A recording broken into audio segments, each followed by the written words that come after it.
Кто-нибудь из вас желает слышать голос Бога? Это хорошее желание, братья. Вау! Может быть, вы здесь, в этой церкви, первый раз, и для вас мы жуткие люди. Я понимаю вас, дорогой. Вы видите, когда я попал первый раз на подобном собрании, хотя они не так шумные, как мы, и там было меньше народа, чем нас, я говорю, все. Либо эти люди поехали, либо это я сам, ненормальный. Серьезно, я искренне думал, что эти люди ненормальные. Но когда я ждал, я хотел уйти, и на дороге я встретил своего бывшего преподавателя в школе. Он говорит, что? Куда ты убегаешь? Иди сюда. А я говорю, слава Богу, что хотя знакомый я видел. Я вошел, и я сидел до конца. Но вы знаете, что я обнаружил?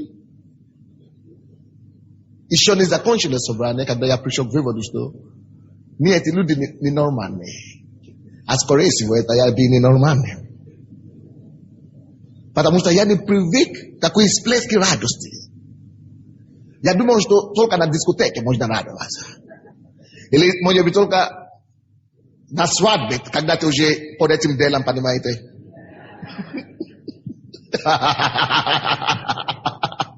Но во Христа Иисусе! Во Христа Иисусе! Радость течет, как река. Фонтан живой воды. Вы что? Это несравнимо ни с чем. Ни с какой временной радости не разного. Поэтому, представляете, когда собрано, и там, где собирается, люди, где прямо фонтан течет. Вы представляете, что должно быть там? Поэтому река, вы знаете, когда большое это самое стечение, водопады, вы знаете, как звучит? Поэтому здесь... Поэтому здесь тут так шумно так. Мы не смотрим на возраст. Молодые, средние, не очень молодые, не очень старые. Но мы имеем что-то общее.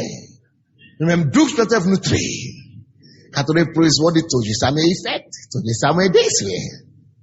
Дорогой мой, это мечта. Жить таким образом. Представляете? Жить вещи проблем. Жить вещи трудностей.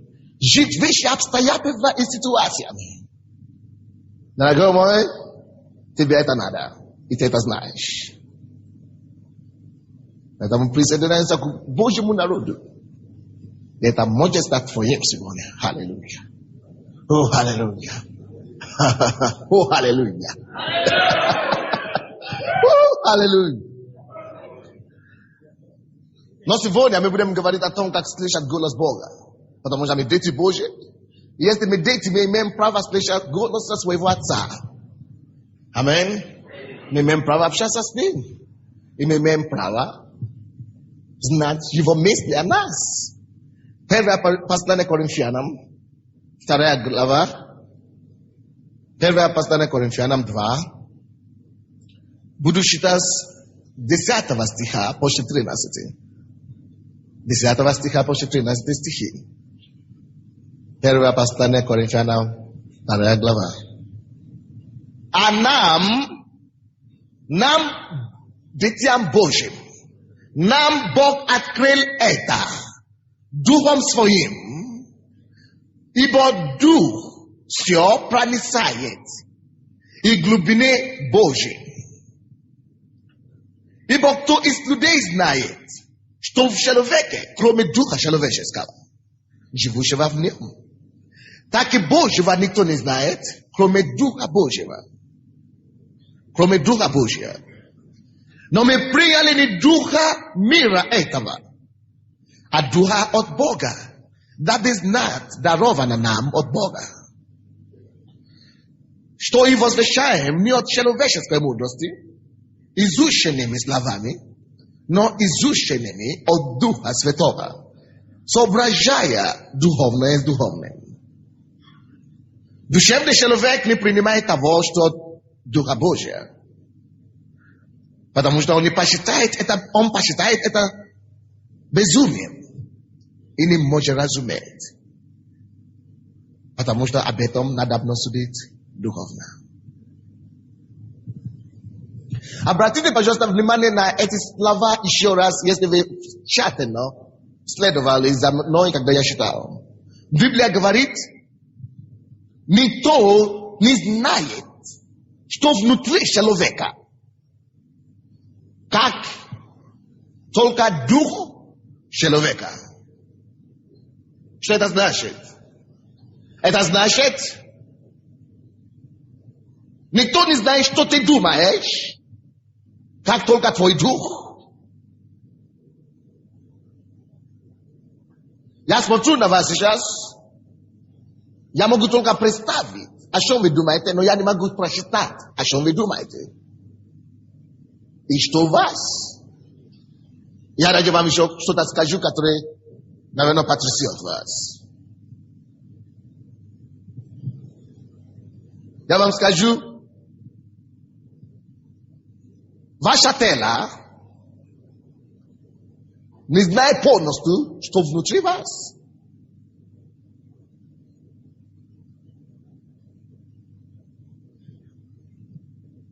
Даже очень часто ваша голова, ваш разум не знает полностью и досконально все то, что у вас. Почему? Потому что ты есть дух. Это все происходит в твоем сердце, внутри тебя, а потом ты сигнализируешь куда? Выше. Мозг, разум. Чтобы это стало понятно тебе. Очень часто люди думают, люди говорят мне, на каком языке ты думаешь? Спрашивают. Я говорю, допустим, когда я говорю на русском, сейчас я говорю, вы думаете, что я думаю? Я не думаю. Это просто идет из моего сердца, от моего духа. Просто к вам. Если я буду думать, а потом переводить, я буду очень медленно говорить. И они говорят, не хотим знать, на каком языке ты думаешь. На родном языке, или на английском, или на русском. Я говорю, вообще-то, я думаю, если речь уже идет о думке, о мысли, о размышлении, то я думаю на том языке, на котором я говорю. Когда я говорю на русском, я думаю на русском. Когда я общаюсь с русским. Когда я общаюсь на английском, я думаю также на английском. И на родном, следовательно. Аллилуйя. Почему? Потому что эти языки для меня почти равны по знанию. То есть я могу сказать, я могу себя свободно выражать. Но вообще-то, если я хочу что-то сказать, и я должен думать, чтобы сказать это, почему мне надо думать? Потому что мне надо собрать те мысли, те слова. Мне надо констатировать те факты, которые я хочу сказать. Мне надо думать, как лучше мне это передать вам. Теперь послушайте, я говорю, мне надо думать, как мне лучше это вам передать. Кто думает? Мне надо думать. Чтобы думать, это где это в уме, правда? Это душа. Это значит, не моя душа принимает решение, что мне говорить. Это я принимаю решение, что мне говорить. А потом я вместе в душе и в уме думаю, что мне сказать. Потому что я есть дух. И мой дух собирает факты и мысли в уме моем, чтобы потом знать, как это передать человеку. То есть мой ум и ваш ум также, ваш интеллект или мой интеллект не есть я. Мой ум не есть я. Я есть Sunday, я есть дух. Поэтому здесь Библия говорит, давайте посмотрим, 11 стих. Ибо кто из людей знает, что в человеке, кроме духа человеческого, Только твой дух абсолютно сможет сказать, то ты, что ты думаешь, и то ты полностью. Иногда есть даже такие факты, что человек даже себя самого не знает. Я могу вам задать такой вопрос. Познали, как вы думаете, познали ли вы себя полностью? А? Вы согласаетесь со мной, что вы не познали себя полностью? Значит, вы себя, это вы. Чтобы познать себя, это значит открыть себя. Правда? Почему вы это говорите? Потому что вы есть дух. О ком здесь речь идет, что никто из людей не знает, что в человеке, кроме духа человеческого. Дух ваш есть это вы, которого вы хотите познавать. А познавать, почему вы говорите, что вы еще не познали себя полностью? Потому что надо, чтобы трансформация произошло, и переход того, что вы есть в духе, чтобы это все перешло в разум ваш. И тогда вы будете знать, тогда вы это понимаете, тогда вы вразумляетесь. Почему вы говорите, что я еще себя не познал? Потому что то, что ты есть, не все открыто твоему уму пока. То, что открыто твоему уму, это то, что ты знаешь, потому что ты водимым своим разумом. Но во Христе Иисусе, когда вы возрождаетесь, когда вы возрождены, вы понимаете, что есть некоторые вещи, которые вы знаете, но которые вы не можете объяснять. Вы просто скажите, я знаю, что я знаю. Но мой ум это не понимает, но я знаю. Я не могу это объяснить, но я знаю, что это так. То есть вас верит Бога. Теперь скажите мне, кто знает, как он выглядит? Вы не знаете, как он выглядит, но вы знаете, что он есть. В вашем духе есть знание о Боге. Вы знаете Бога в духе, но ваш ум еще это не постиг. Поэтому мы говорим, ибо кто из людей знает, что в человека, кроме духа человеческого, живущего в нем? В нем, это уже ваш дух, вы живете в этом теле, в этой плоти. Теперь к чему я веду?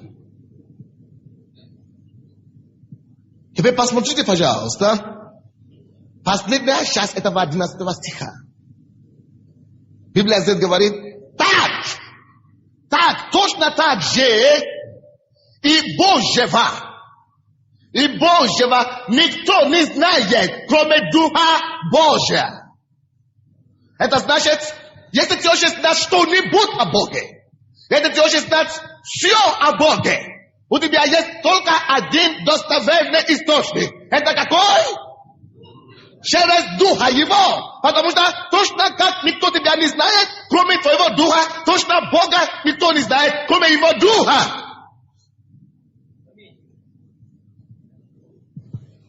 И поэтому он сказал, что когда я пойду, я пошлю вам утешителя, который будет с вами вовек. Поэтому Бог Отец на небе сейчас. Дух Святой сейчас на небе. Аминь. Иисус Христос сейчас на небе. Бог Отец на небе. Но Дух Святой где? Чтобы раскрыть нам Отца нашего Небесного. Дайте Богу аплодисменты.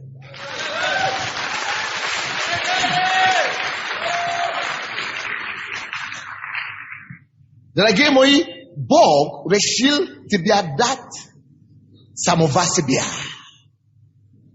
Бог решил тебе дать своего духа.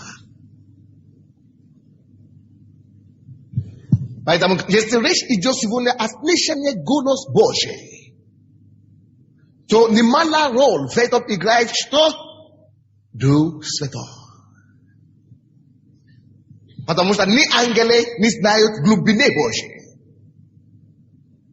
Ни другие существа, кроме сам Бог, кроме Его Духа.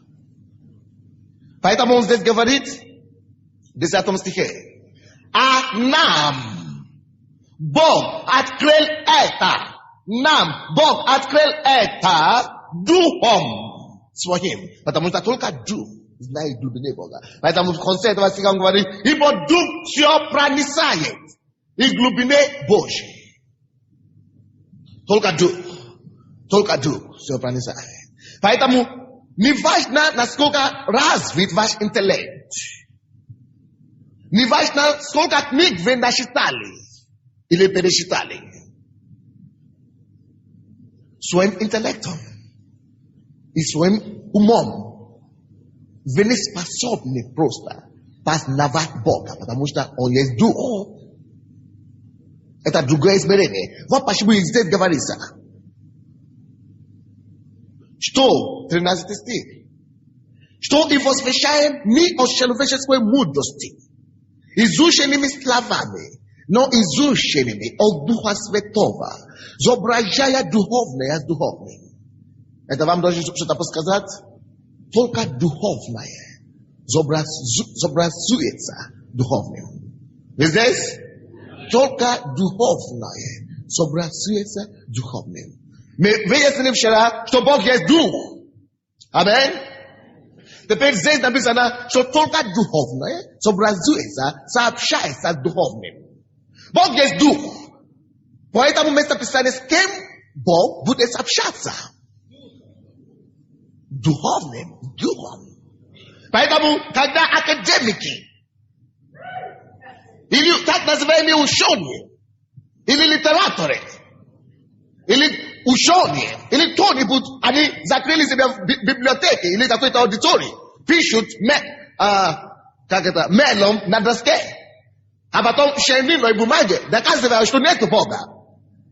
Там, где им не хватает интеллекта, заключается в том, что Бог живет в другом измерении, Бог есть Дух, и Дух сообразуется только с духовным. Плоть с плотью, Дух с духовным. Поэтому не человеческими мудростями мы постигаем Бога. Потому что Дух проницает все. Только Дух. Поэтому как только что человек возрождается, он получает какое-то сверхъестественное познание внутри него. Он не может это объяснить, но внутри, где-то глубоко там, он знает, что он встретится с Богом. Я не могу это объяснять, но я знаю, что Бог вошел в мою жизнь. Я не могу это объяснять, но я знаю, что мои грехи прощены. Я не могу это объяснять, но я знаю, что я виделся с Богом. Хотя он не материя. Потому что духовное. Ты возрожден, твои грехи были прощены, ты стал духовным. И духовное сообразуется с духовным. Вы здесь? Только духовное сообразуется духовным. Библия говорит, а нам Бог открыл это духом своим. Ибо Дух все проницает и глубины Божьей.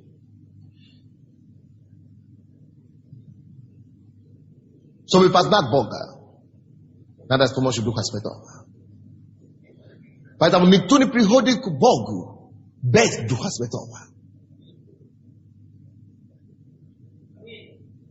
Когда мы призываем Бога, каемся в своих грехах, и приглашаем Иисуса войти в свою жизнь, и мы говорим, что будь моим Господом и Спасителем, что вы думаете, что происходит, дорогие мои? Что происходит в это время?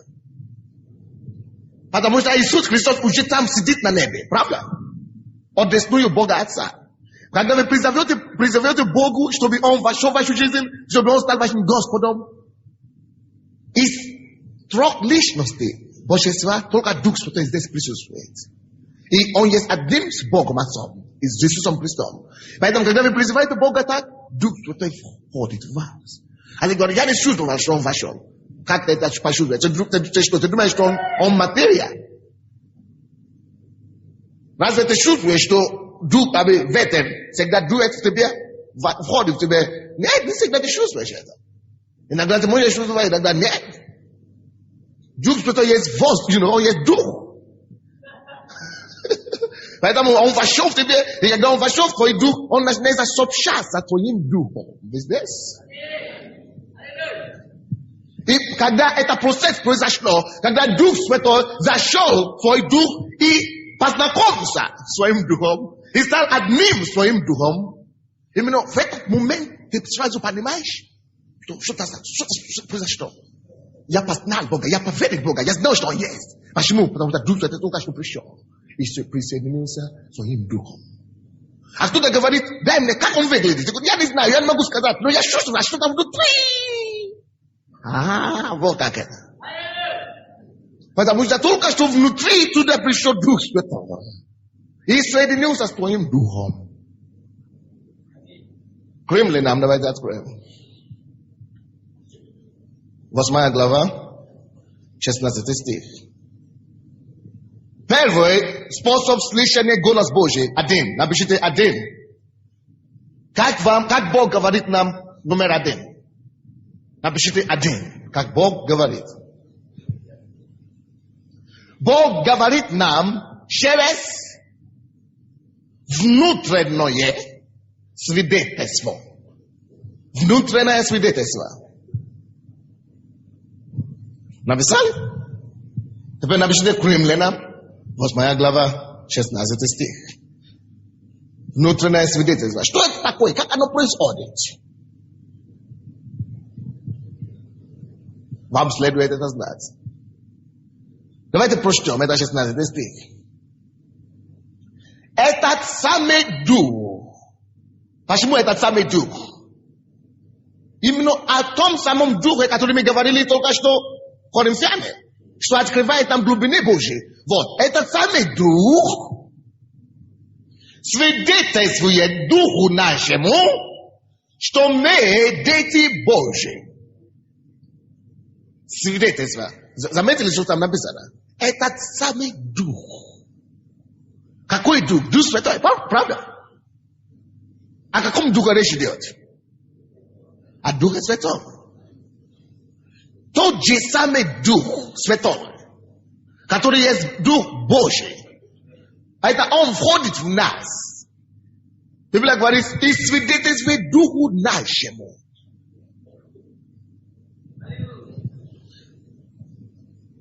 Вы, конечно, понимаете, что Дух не имеет физическое ограничение или материи, как тело, что ограниченная такая. Допустим, я могу стоять здесь, и вы говорите, что это Сонди стоит, это Саша стоит, поэтому не два человека. Когда это дух, это как воздух, это одно, просто одно пространство. Когда Дух Святой входит в ваш дух, они соединяются.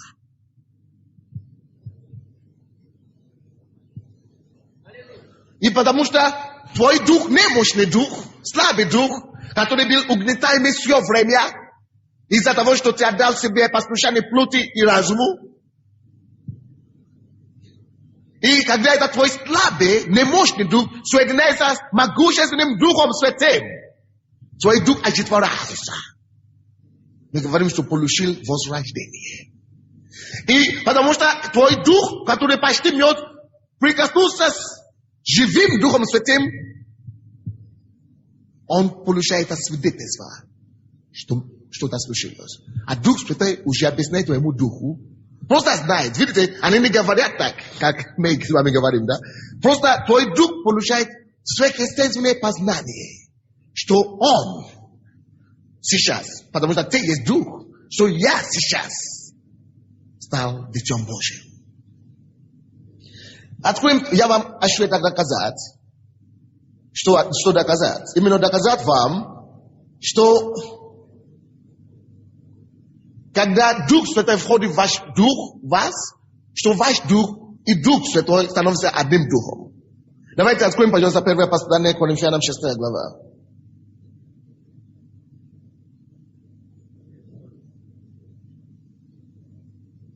17 стих. 1 Коринфянам 6, 17.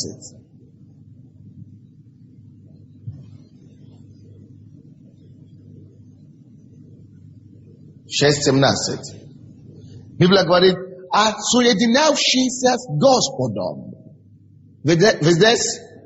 Соединявшийся с Господом есть один дух. С кем? С ним. Ты есть один дух с Иисусом сейчас. Ты есть один дух с Духом Святым. Поэтому автоматически твой дух получает информации от Духа Святого. Это первый способ, как Бог говорит нам сегодня.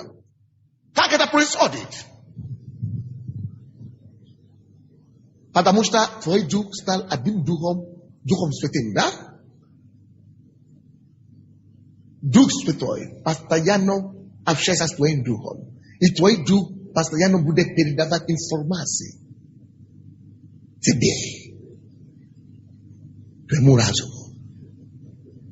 Ты говоришь, очень часто многие люди говорят так. Но как не слышат голос Божий? Неужели Бог говорит? Другим он говорит, а мне он не говорит.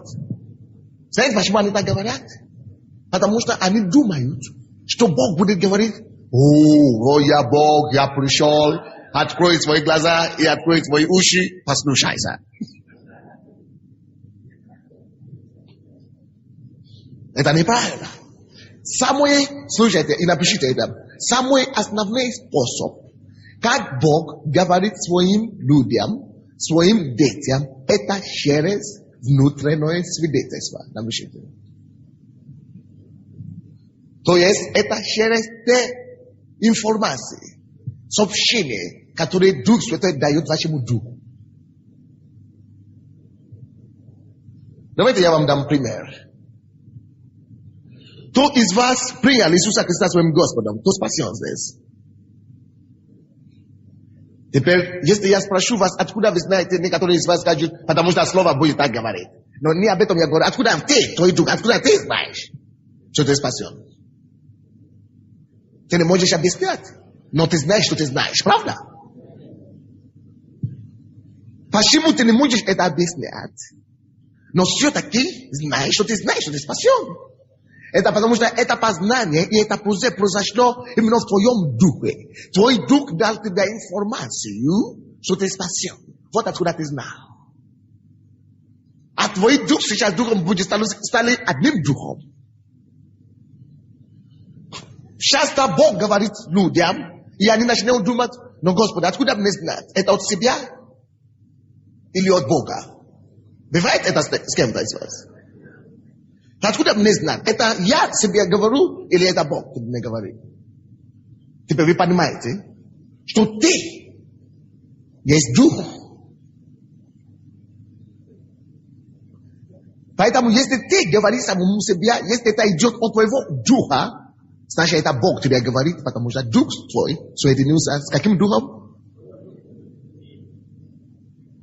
Но это другое дело. Если ты хочешь знать, идет ли это от твоей плоти? Это другое дело. Если ты хочешь знать, идет ли эта информация от твоего разума? Я вам скажу, как мне знать, идет ли эта информация от моего духа или нет? Если это идет от вашего духа, поймите, что это от Духа Святого, потому что вы соединились. Но откуда вам тогда знать? Это от моего духа ли идет эту информацию, или от моего разума? Или от моей плоти. Откуда вам знать? Напишите. Во-первых, если это идет от вас, от вашего разума, то это... Если это не соглашается с Словом Божьим, если это противоречит Библии, или какие-то истины Библии, то это идет от вас, от вашего разума.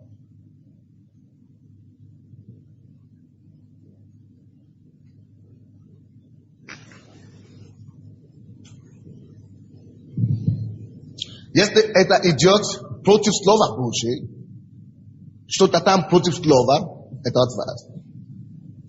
Так, это первое, да? Во-вторых, напишите. Эта информация, думал ли ты над ней?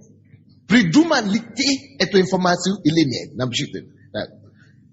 Второй способ знать, если это от Духа Божьего идет эта информация или это от себя. Придумал ли я эти слова?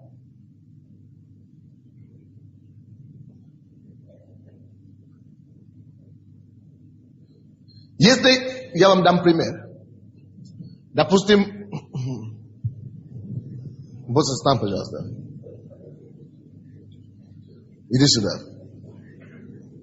Допустим, я смотрю на свою жену, я говорю, так говорит Господь. Твоя фамилия Аделажа. Это я ее муж. И я так говорю. Иди сюда, пожалуйста. Это знание. Откуда идет это знание? Это идет из чего-то, что я уже знал. Вы видите? Это идет из чего-то, что я уже знал. Прежнее знание. Прежнее знание – это то, что я накопил. А где эти знания находятся в моем уме? Поэтому то, что вы задаете себе вопрос, придумал ли я эту информацию или нет? Но если Дух Святой говорит, допустим, однажды я пришел сюда, я вам дам такой пример, может кто-то из вас помнит, и я сказал, что Бог мне сказал, что в этом зале находится одна девушка именем Оля, которая очень совершит вместе такой, не покидает ее, а совершит самоубийство. Откуда я могу такое придумать? Это Дух Святой мне это сказал, я не могу такое придумать. Что Оля какая-то, если она уже совершит самоубийство. Притом Бог дал мне имя конкретно. Кто помнит это случай? 2 недели назад. И после служения, действительно подошла ко мне Оля. И она объясняла все ее ситуации. И сказала, что как раз, если бы я не сказал, в этом воскресенье, она бы на следующий день покончила жизнь самоубийством. Но я не знал. Просто Дух Святой просто это сказал мне. Эта информация просто пришла. Поэтому напишите, если это идет от Бога, тебе не надо это придумать. Просто придет информация. Просто откуда это возьмется. Просто как будто из небытия положили эту информацию в твой дух. Эта информация просто приходит в твой разум, из твоего духа. Автоматически ниоткуда. Ты даже об этом не думал. Ты даже не думал об этом. Ты даже не думал в этом направлении. Это значит, эта информация идет из твоего духа. Вы здесь?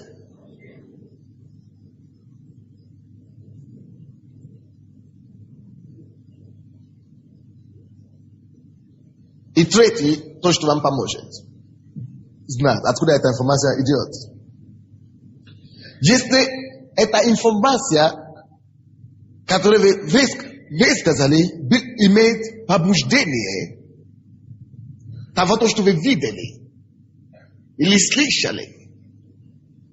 Откуда это значит, это есть от плоти. То есть, если это побуждается, имеет побуждением того, то, что вы видели, или чувствовали, или чувствуете,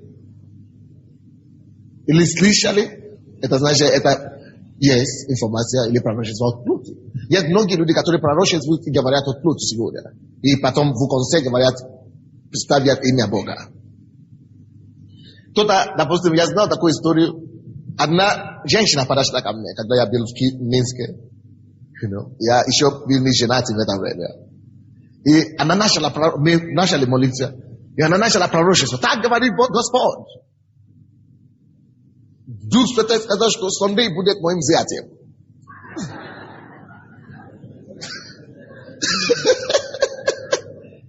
Видите, хорошее пророчество, правда?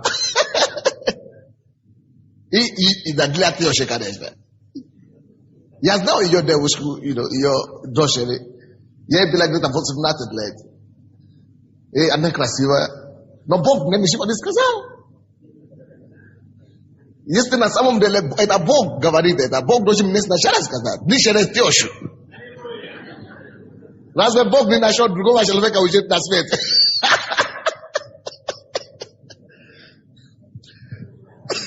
Это слово от Бога, эта информация была с пробуждением похоти очей. Поэтому напишите, пожалуйста, если эта информация у вас не была пробуждена похоти очей, похоти плоти или гордость житейской, то это значит не от плоти. А если это не от плоти, это не от разума, вы не придумали это.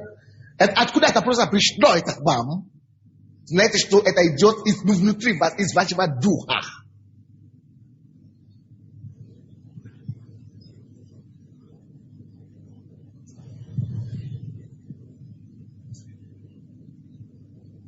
Вы здесь?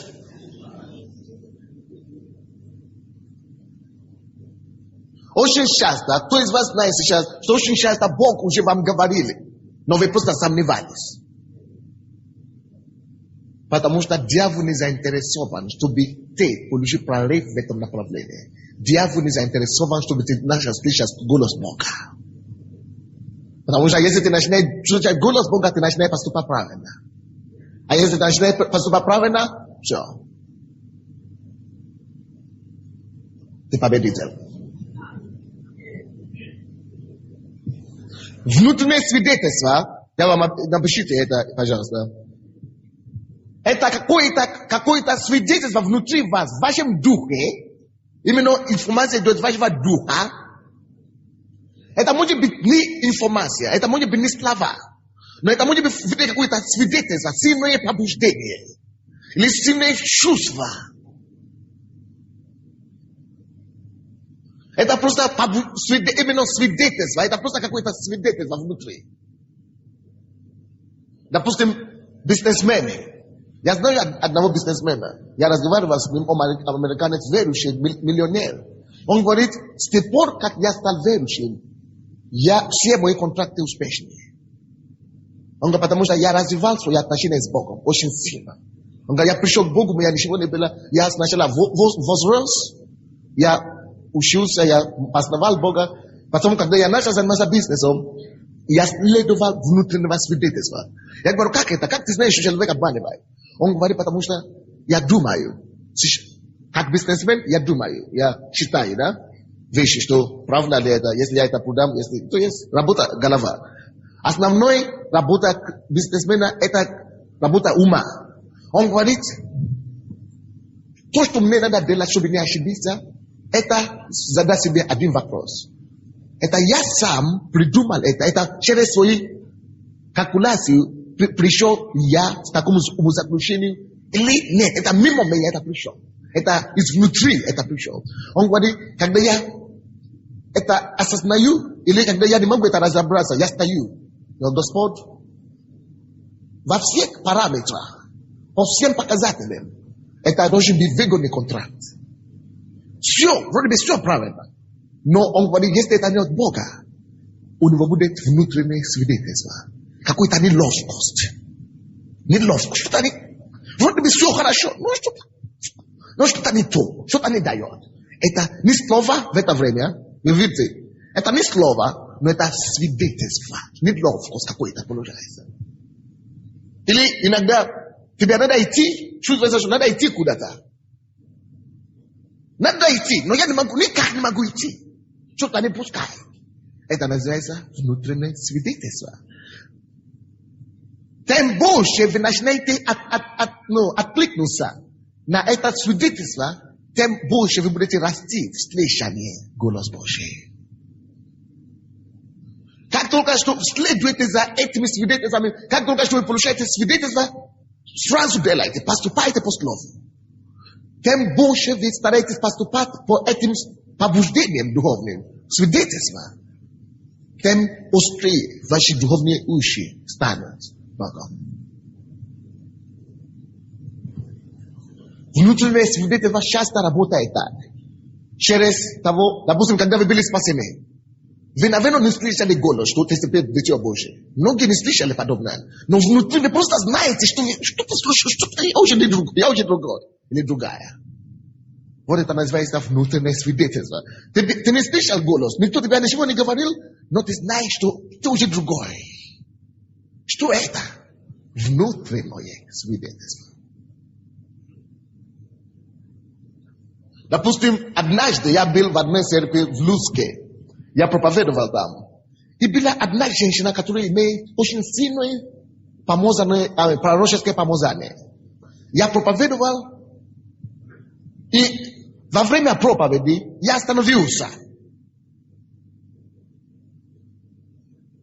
Я внутри, я даже не почувствовал, я даже не обращал внимания, но я просто почувствовал нежно так. Ничего мне не давил так. Но я просто говорю, надо закончить. Я знал, что если это я должен быть в принципе, по идее, продолжать проповедовать. А тут что-то мне надо закончить. Я сразу пошел, послушался этого. Я говорю, хорошо, мы переостанавливаем собрание, я хочу привести сейчас людей к покаянию. Я привел людей к покаянию, а потом мы закончили собрание, и потом, что я говорю? Нет. Я не слышал ничего, но я просто знаю, что теперь надо молиться за крещение Духом Святым. Это свидетельство, это мне направляет. Это мой дух направляет это. После собрания подошла ко мне одна женщина, это пророк. И она мне говорит, значит, слава Богу, видите, как Бог работает. Я говорю, что Бог делает? То же самое, то, что Бог мне говорит, Он вам тоже говорит. Я говорю, я ничего не слышал. Ну, как это вы не слышали? Откуда вы тогда знали? А что знали? Он говорит, я хотел подойти к вам. Вы, как только что там, я пророк, и я слышал голос, что надо сейчас закончить собрание, надо остановить. И вы тут же взяли и остановили собрание в середине проповеди. Я не слышал голос. Я говорю, я не слышал голос, я просто знал, что надо остановить. А Бог вам сказал? Да, именно тот момент, когда Бог мне говорил, а вы начинаете призывать людей к покаянию. Она говорит, я не верю, что Бог вам не говорит. Это почему одновременно так? Я слушаю, а вы тоже слушаете. Я говорю, видите, я не слышал, а вы слышали, это Дух Святой работает. А потом она говорит, а как же после собрания, когда все уже почти разошлись, почему вы позвали всех обратно и сказали, что давайте будем молиться за крещение Духом Святым? Я говорю, я не знаю, я просто не знал, что я должен так делать. Она говорит, а в это время я видел видение, что вы это делаете. Очень многие вещи вы делаете. Вы даже не знаете, что это Дух Святой вас побуждает. Давайте будем смотреть некоторые доказательства этого. Я уже много говорил. Давайте сейчас библейски будем это все поставить на свое место. Правда? Будем доказать. Первое послание Иоанна. Первое послание Иоанна, 5 глава, 10 стих. Первое послание Иоанна 5:10.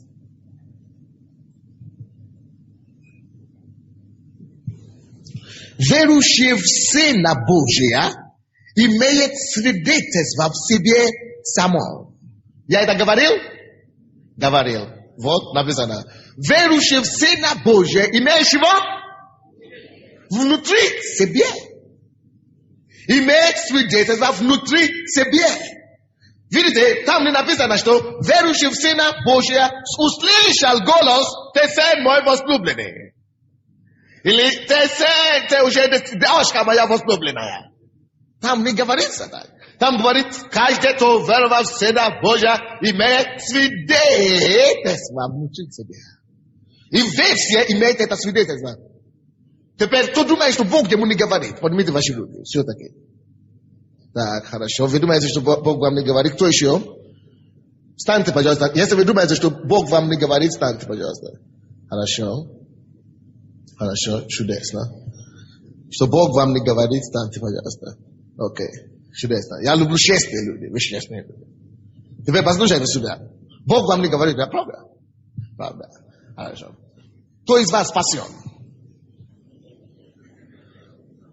А? Вы спасены?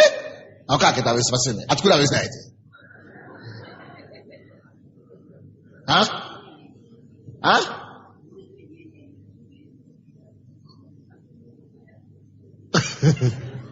Откуда вы знаете, что вы спасены? Так, да?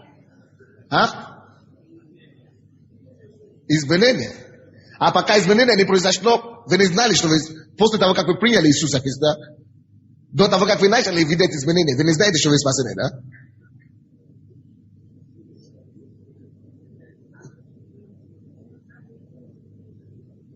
Почувствовали что-то, да? Теперь послушайте сюда. Все, которые думают, что... Нет. Встаньте, не надо сидеть. Все, которые думают, что как раз Бог вам не говорит. То, что чувства, которые вы называете чувства, да, что вы что-то почувствовали, да, потом изменения пошли за ними, да? Теперь отложите это чувство. Старайтесь вспоминать. Как вы знаете, как вы узнали, что вы спасены.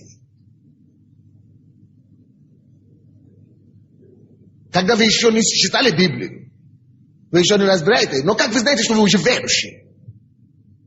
Вот таким образом, Бог направляет вас в жизни через это внутреннее побуждение свидетельства.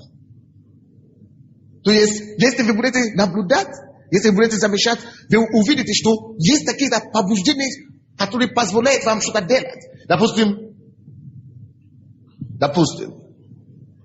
вы хотите, кто-то предлагает вам сигарету сейчас. Как вы реагируете?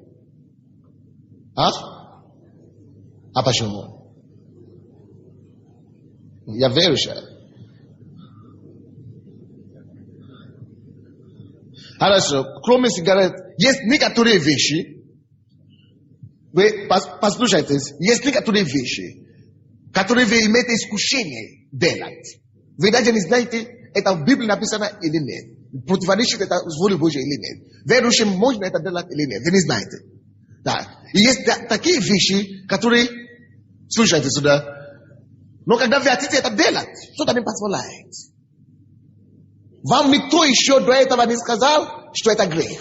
Вам никто еще до этого не сказал, что верующим нельзя это делать. Но как-то что-то не позволяет. Это есть внутреннее свидетельство. Вы поняли, что я говорю теперь?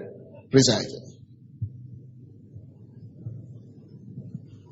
Откройте, пожалуйста, я это вам докажу. Езекииль. Езекииль, 36 глава. 36. Езекииль 36. 26, 27 стихи. 26, 27 стихи.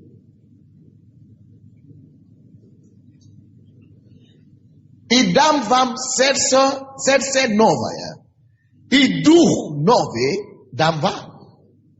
И возьму из плоти вашей сердце каменное, и дам вам сердце плотяное. Вложу внутри вас дух мой, и сделаю то, что вы будете ходить в заповедях моих, и уставы мои будете соблюдать и выполнять. Видите, здесь не написано, что вы будете соблюдать уставы и заповеди после того, как вы прочтете эти заповеди. Видите, здесь не написано вообще о Слове Божьем. Потому что он сказал, что я вложу в вас новый дух. Этот дух будет направлять вас. И этот дух, потому что он живет в вас, это новый дух. Этот дух будет вам дать познание, что то, что вы будете делать, неправильно. И этот дух будет побуждать вам делать что-то уже лучшее, которое хорошее, которое есть заповедь Божья. Раньше, кто из вас раньше знал, что он делает то, что он хотел практически? И после того, как вы пришли к Богу, что есть некоторые вещи, которые вы не смогли больше делать. Потому что теперь у вас есть новый дух, а этот дух ведет вас. Внутреннее свидетельство. Откуда это внутреннее свидетельство идет? От вашего духа. А если это идет от вашего духа, это значит, от какого духа оно идет? От Господня духа, потому что ваш дух и дух Господня, как? Один дух. Откройте, пожалуйста, Деяния апостолов. 27 глава. Деяния апостолов 27. Деяния апостолов 27 глава. И мы будем читать 9 и 10 стихи. 9 и 10 стихи.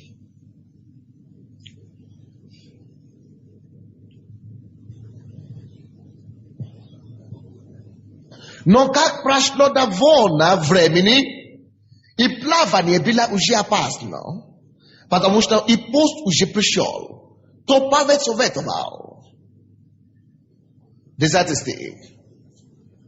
Говоря им, мужи, я вижу, что плавание будет с затруднениями и с большим вредом, не только для груза и корабля, но и для нашей жизни. Теперь, если вы будете читать эту историю дальше, вы увидите, что они не послушались совету Павла. Почему они не послушались совету Павла? Потому что эти люди есть специалисты по кораблевождению. Капитан и так далее были там. Потому что они знают, что тут нет никакой опасности. Они все знают правила. Вы здесь?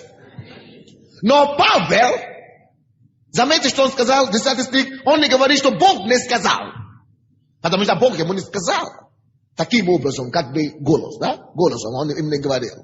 Но с другой стороны, Бог ему сказал. Но он не сказал, Бог не сказал. Хотя он получил откровение.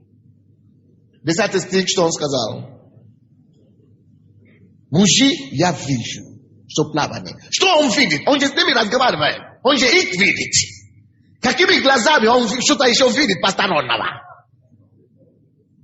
Не то, что он видит видение. Это не было видение. Он не сказал, Бог мне показал видение какое-то. Нет. Он просто где-то, он просто в другом переводе, я знаю, я знаю, не будет правильно. Поэтому он говорит, я вижу. Я не могу вам объяснить, но я это вижу, что это неправильно, что здесь будет опасность. Откуда он это видит? Через своего духа, глазами духа, внутреннее свидетельство. Он не может это объяснить, и он даже не мог им доказать. Поэтому они не послушали его совету. Он говорит, я вижу, ну что ты видишь, а мы не видим, ну что? Поехали дальше. И они поехали, действительно, и потеряли все. Потому что это человек, духовный человек. С этим духом этого человека сейчас соединен духом Бога. И дух Божий знает все. И этот дух Божий раскрывает теперь все моему духу. И я просто знаю, хотя я не могу объяснить, откуда я знаю. Мой разум это не понимает, но я говорю, я просто знаю, что это неправильно. Это должно быть так, потому что внутри меня живет что-то, живет Дух Святой. И этот Дух Святой открывает истину, всякую истину моему духу. Я не знаю, но я не знаю, как объяснить, но я просто знаю. Я вижу, что что-то тут не то.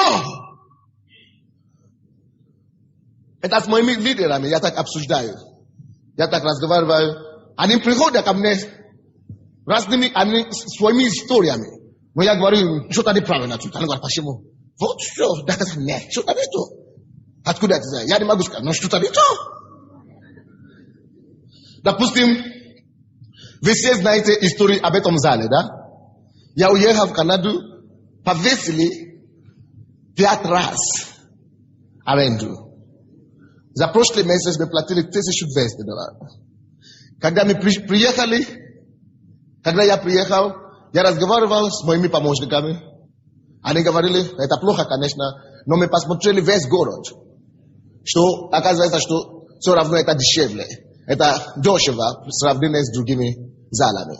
Я говорю, ну что вы этим хотите сказать?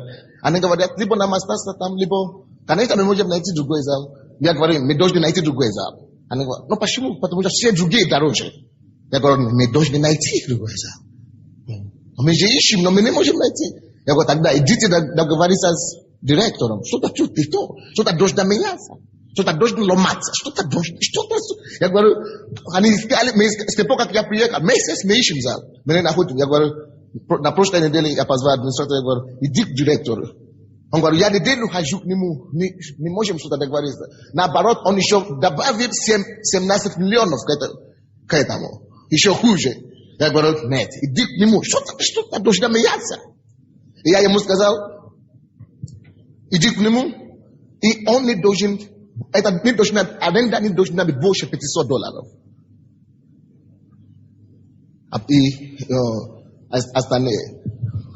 Он говорит, хорошо, я пойду. Раз ты сказал, я послушаюсь. Я пойду. Но по идее, давай пойдем в Россию там. Я говорю, нет. Тут даже мне сказал, что я говорю, мы молимся. Я говорю, нет, уже не надо молиться, Россия есть. Я говорю, нет, ну что-то нет внутри. Я знаю, что надо. Иди к директору. Я настаиваю. Не иди в школу, иди к директору. Потому что я не знаю, я не могу объяснить. Да, это факт, что другие залы еще дороже. Вроде бы у меня уже не должна быть никакой причины, почему я должен настаивать. Этот факт, что хорошо, на конце концов нашли другой зал, который дешевле. Зачем я еще настаиваю? Разума, да? С точки зрения разума, у меня нет ни одной причины, почему я должен продолжать настаивать. И администратор думал, что, наверное, Sunday уже мне надоело, он уже мне доводит. Даже моя жена мне говорит, что Sunday, ты знаешь, Sasha shush ni razezliusa na doshwe malezi. Yaga pusikia razezliusa. Ondo jindela shu yazkaza. Vidite, yani mogu abisnit yemu, yani mogu mpaka musta yasam niznayo. No ya chuta prosta vij vunutrish, chuta doshwe na menyasa, chuta doshwe la massa. Adanje yara gavar vas nim office. No ujinateli Christian that drug. He did that. He did. Ni vas mosh na nishivo ne yani znayo. Yes, ni vas mosh na paspush. Arasho ya paspush. Ya pai. Abatom shera on prisho kamne suda. Ngwa shtu skushilas. Ngwa shtu. Tutaka kuita praref nashas. Ngwa kakuita praref kakuita. Ai hoje tu na praref. Comprenacha la besnin. Shtu tisne. Za boche vremeni. Me da gavarilis za $400.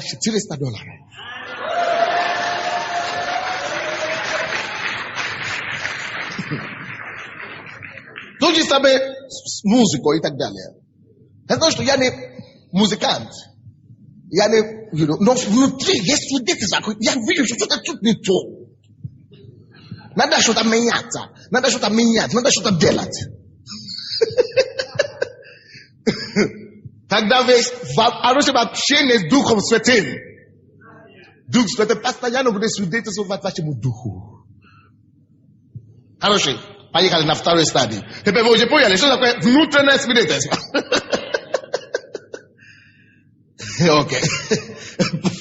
Пошли дальше. Аллилуйя. Это самый популярный способ, как Бог говорит нам через внутреннее свидетельство. Это не обязательно слово, но свидетельство. Слышите, да? Иногда это слова, иногда это но свидетельство. Второй способ, как Бог нам говорит, это через тихий внутренний голос.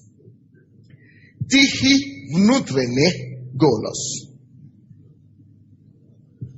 Заметили вы когда-нибудь, что вам хочется что-то делать?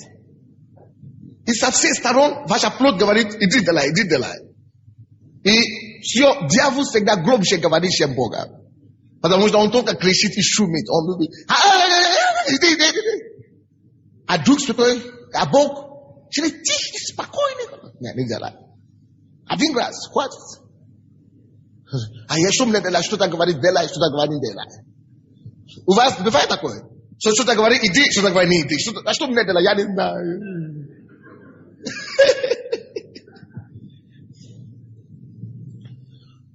Появился ли у вас такой вопрос, что мне делать это? Потому что удвоение произошло. В это время Бог обычно говорит вам, но проблема в том, что вы не можете различать голос Божий. Голос Божий тихий. Голос Божий спокойный голос. И голос Божий это глубоко внутри. Тихий внутренний голос. Спокойный. Откуда это там? Спокойный. Нет, не делай это. Хорошо, сейчас можно идти. Подожди, минутку.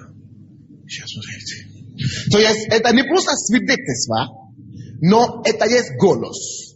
Внутренний голос. Или можно сказать голос совести.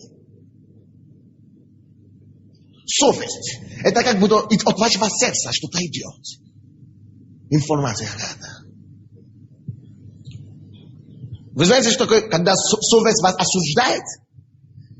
Допустим, ты знаешь, что ты бизнесмен, и нельзя обманывать другого человека. Ты сказал этому человеку, что контракт не был подписан. Он твой партнер, а на самом деле был подписан. Он должен получить половину этой суммы, ты должен получить половину. Но потому что ты христианин, после того, как ты уже получишь эти деньги, что-то тебе говорит, ты не правильно делал. Ты не правильно делал. Ты не правильно делал. Ты грешник, ты обманщик. Что говорит это? Ты думаешь, что это твой разум? Нет, твой разум не хочет. Твой разум хочет тебя оправдывать. Твой разум так раз хочет тебя оправдывать. Но это именно внутренний, тихий внутренний голос, твой дух, твой внутренний голос, твоя совесть тебе это говорит. Совесть наш говорит, это голос, который Бог поставил в каждом человеке, верующего и неверующего. Если внутренний свидетельство это только у верующих в основном, то внутренний голос совести это для всех. Бог дал нам совесть, и Он дал нам голос совести, чтобы слышать. Допустим, жена знает, что нельзя, или муж, особенно мужья этим занимаются, они изменяют свою жену. Он знает, что нельзя изменять. Я очень верующий, даже если он не верующий. Когда он это очень делает, Дух Святой ему говорит, это голос совести, нельзя. Он говорит, я все равно пойду. Или он напивается, чтобы забыть, чтобы не задуматься об этом. А потом, после этого, он закончил, идет из дома проститутки. А потом, все, это совесть еще усиливается. Нельзя. Что говорит тебе это? Это Бог тебе через внутренний голос совести. Кто-нибудь из вас уже слышал такой голос раньше? Я каждый день слышу. Кто-нибудь услышал? Совесть вам что-то подсказывает постоянно. А вы говорите, что Бог вам не говорит. Вот, допустим, тогда, когда это происходит, когда совесть вам что-то говорит, вот таким же образом, он говорит вам в других случаях жизни, вы просто невнимательны достаточно, чтобы слышать. Да, конечно, на этот раз он не осуждает вас, но вы слышите тихий такой совесть, голос совести. Давайте посмотрим, это в Библии, как это происходит. К Римлянам 9 глава 1. К Римлянам 9:1. Похоже на внутреннее свидетельство, но свидетельство это не обязательно голос, это просто свидетельство, побуждение какое-то, но это голос совести. Когда совесть твоя только звучит, да, у тебя в сердце. Звонит, что нет, так. 9:1 к Римлянам.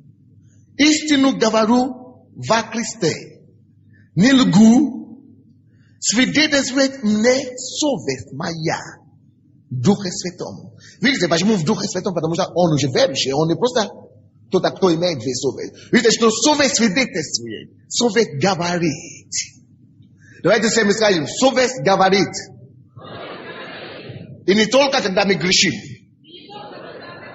но совесть через Духа Святого очень говорит нам каждый день, в каждом случае жизни.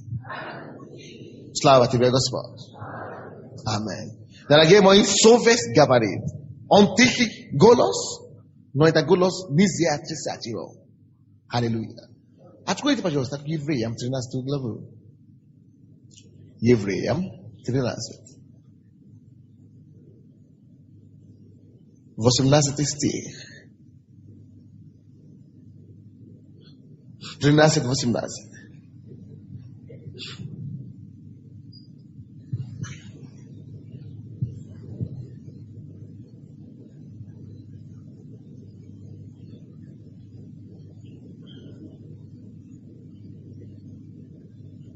Молитесь о нас, ибо мы уверены, что имеем добрую совесть, потому что во всем желаем вести себя честно.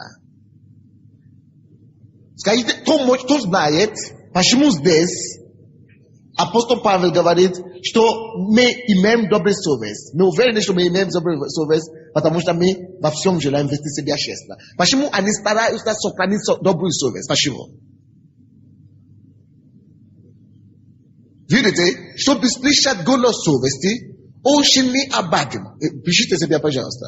Очень необходимо, чтобы вы сохранили эту совесть, вашу честность, свято. Чтобы вы очистили вашу совесть.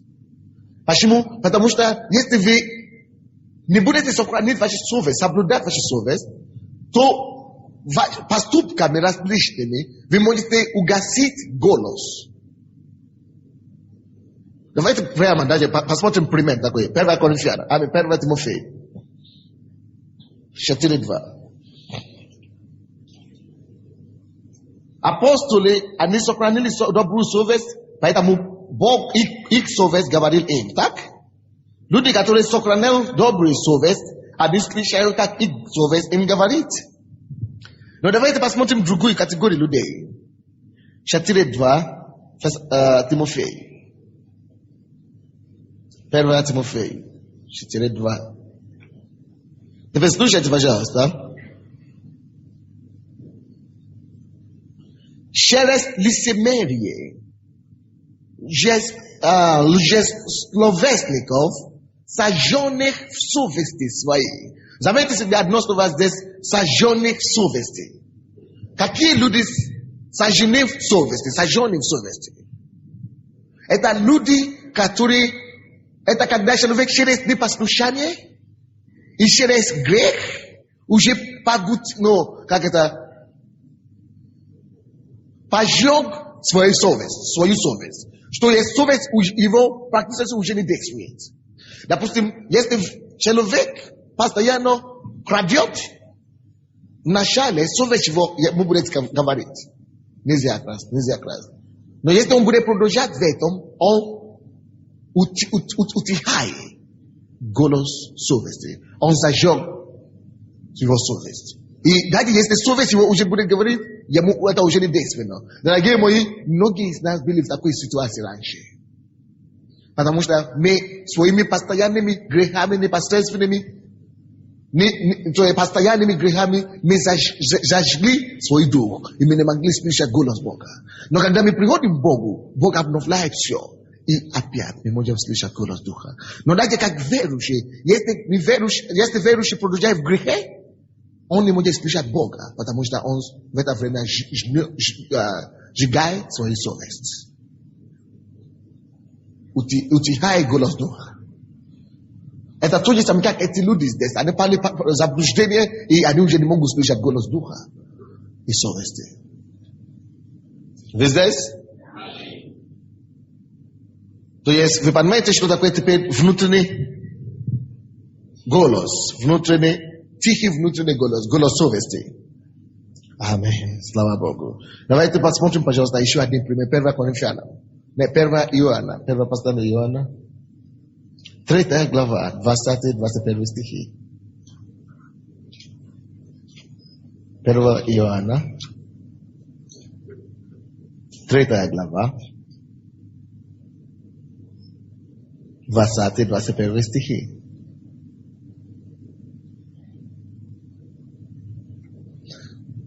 То есть Бог будет всегда использовать эти методы, чтобы говорить вам.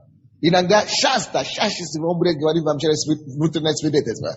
Если вы уже не слышите, Он будет говорить через совесть. Если Он говорит через совесть, вы не слушаете, Он будет говорить через внутреннее свидетельство. Если вы не слушаете эти два способа, Он опять по-другому будет говорить, который мы посмотрим потом.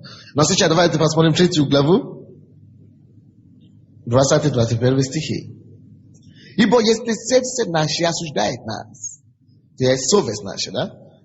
То насколько более Бог, потому что Бог больше сердца нашего и знает все. Возлюбленные, если сердце не осуждает нас, то мы имеем дерзновение к Богу. То есть, если сердце осуждает нас, то мы уже знаем, что что-то не в порядке. Потому что Бог больше нашего сердца. Аллилуйя. Но если не осуждает нас, не надо себя осуждать. Аминь. Видите, здесь не говорится, что если разум осуждает нас, есть разница между разумом и совестью и сердцем. Не путайте это. Давайте пойдем дальше. Посмотрим третий сегодня вид, как Бог нам говорит. Третий способ, как Бог нам говорит. И мы посмотрим только 3. Мы рассмотрим только 3 сегодня. Завтра мы посмотрим остальные. Завтра мы посмотрим более... Это естественное, это простые, как Бог нам говорит. Завтра мы посмотрим сверхъестественный способ, как Бог нам говорит. Через видение, через пророчество, через звучащий голос, через другие сверхъестественные способы. Пока сегодня мы смотрим только естественные способы, как Бог нам говорит. Так? Третий способ, как Бог проговаривает верующим, это через очень похожи. То, что я говорю вам сегодня, то, что я вам учу сегодня, они все похожи. Но я думаю, что вы заметили разницу между двумя, которые я уже вам сказал, и третий, который я вам скажу сейчас, тут не похожи. Но это лучше, потому что она похожа. Раз вам не надо слышать, вам не надо знать, каким образом Бог говорит через первое, или через второе, или через третье.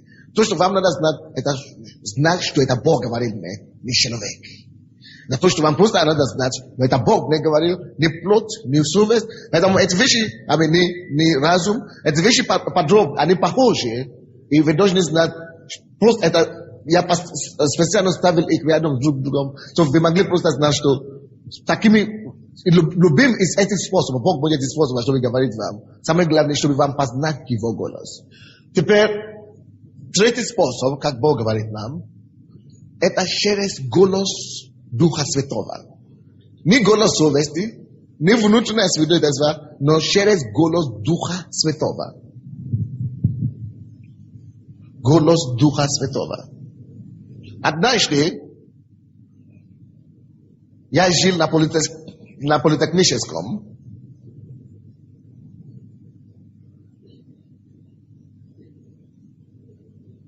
И я собрался идти в библейскую школу до Мата, чтобы слышать одного проповедника в Бразилии.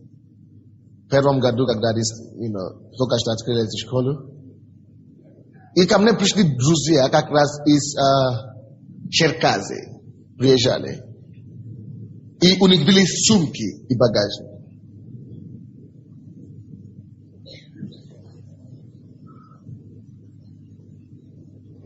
Мы собрались. Как только что я взял ключ, я хотел закрыть дверь. Я слышал голос внутренний, спокойный голос. Но не как голос совести. Я просто слышал, что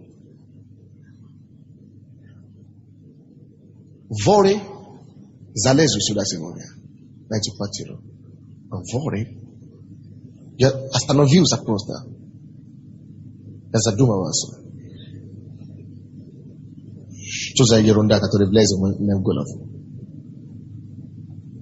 Придет сегодня. Я остановился, я говорю, не стоп. Я сказал этим девушкам, давайте войдем обратно в комнату. Мы вошли в квартиру. Я говорю, соберите ваши вещи. Я не ощущу, что вы оставили ваши багажи здесь сегодня. Они говорят, что? Я говорю, потому что сюда придут воры. Я говорю, я не хочу, чтобы они украли ваши вещи. Поэтому давайте пошли. Они говорят, как это? Наши вещи сравнены с твоими вещами. Ты здесь живешь, у тебя квартира, и ты говоришь, чтобы мы взяли наши вещи, а твои вещи? Я говорю, я не знаю, но это то, что Бог мне говорил, это то, что Бог мне сказал. Я не хочу, чтобы вы теряли свои вещи. И я говорю, возьмите. Они говорят, ты что, это шутка какая-то. Я говорю, я серьезно, я настаивал, и они взяли свои вещи. Драгоценные, только книги они оставили. На остальные они взяли. И когда я хотел закрыть дверь, это слово опять, это голос опять пришел. Не голос отсюда, не как я слышал вас, но это как бы не из бытия. Что не внутри где-то, но как будто рядом просто где-то. И я слышал это, говорю, что сделай что-нибудь об этом. Они придут. Я сказал, хорошо, ничего. Я просто сказал себе, что ничего, что мне подал. Потому что я очень хотел быть на это учение. Господи, что мне было? Уже поздно, я не знаю. То есть мне надо было остаться, или кого-то оставить. Но я просто, мне все равно, в принципе. Потому что то, что там, это просто материальные вещи. А для меня это все ерунда. Самое большое богатство, это то, что у меня в сердце. Поэтому я говорю, Господь, пускай придут, я закрыт бы, я пошел. Но, конечно, я что-то сделал. Я сказал, во имя Иисуса, я запрещаю вещи. Видите, когда Дух Святой уже предупреждает вас, иногда бесполезно уже молиться. Вам надо предпринять какие-то шаги. Действие какое-то. А я говорю, во имя Иисуса, я покрывал кровь Иисуса Христа. Это уже поздно. Дух Святой говорит, иди, что-то сделай. А ты говоришь, что ты говоришь кровь и молиться. Допустим, многие из вас, многие бизнесмены и так далее, вдруг что-то даю вам свидетельство, что не подпишите этот рекорд, не войти туда. А ты все равно вложить свои деньги туда. Все, потому почему так случилось? Почему Бог меня не уберегал? Потому что Он тебя предупреждал. Это ты не послушаешь. Но в тот день я знал, что они могут прийти все равно, несмотря на мою молитву. Но мне просто было серьезно, мне было все равно. Что они украдут видик, магнитофон, одежды и все. А при этом я останусь со всем моим богатством. Потому что они не могут украсть это, только если они меня убьют.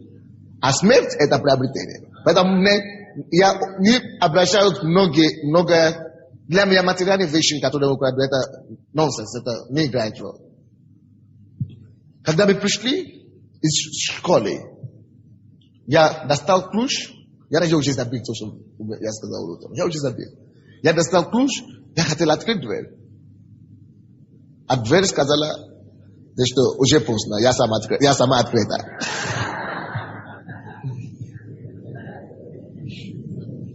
Не надо мне помочь. Я просто вошел в квартиру. Раз не надо тебе помочь, давай зайдем. Я вошел в квартиру, действительно, все полки, одежды, все вынесли. То, что мне было больно, это только в том, что тогда я еще не женился, у меня была невеста только что.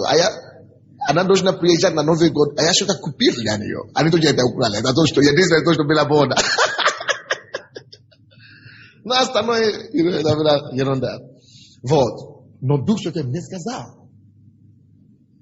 Дух Святой сказал, я должен быть что-то делать. Правда?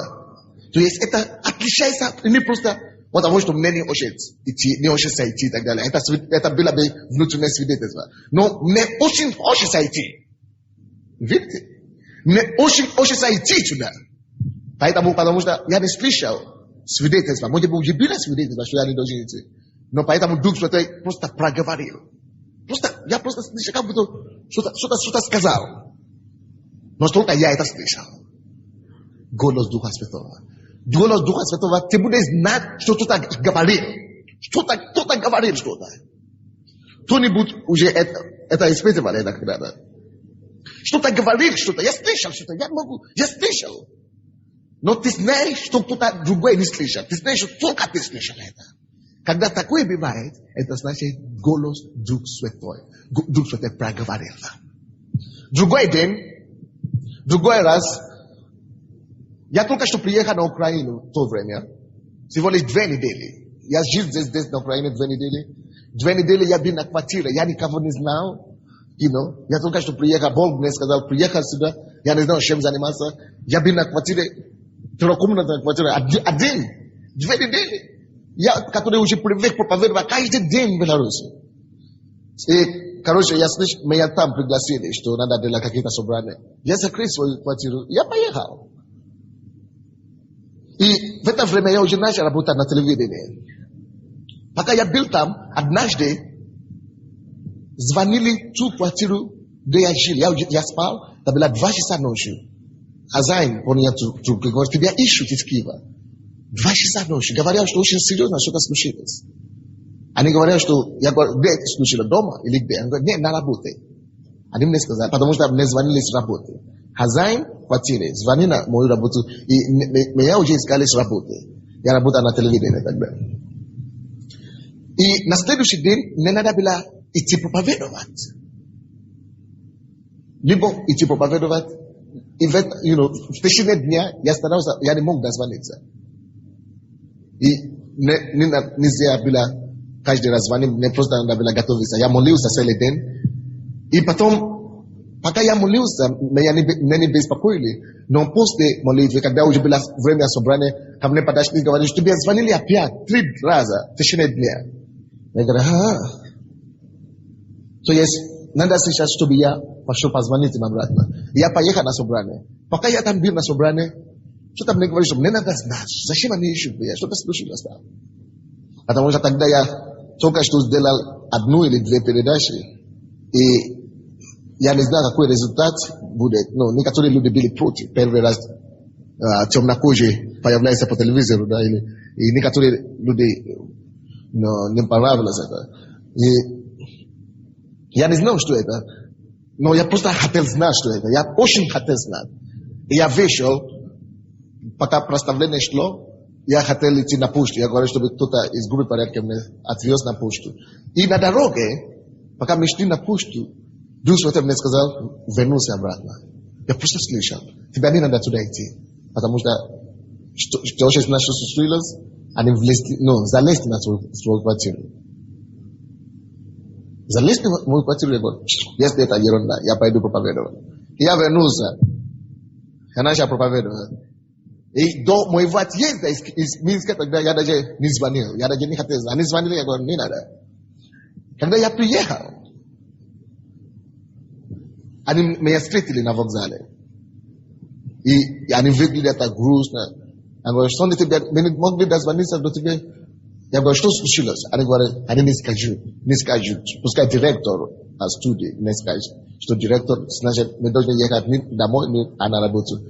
Я говорю, что случилось на работе? Я говорю, что случилось? Я говорю, Кирилл, ты знаешь, я знаю, что случилось. Ага, что? Потому что мы никому не сказали по телевизору, мы никому не говорили. Они залезли в мою квартиру, да? Что тебе сказал? Мы же никому не говорили.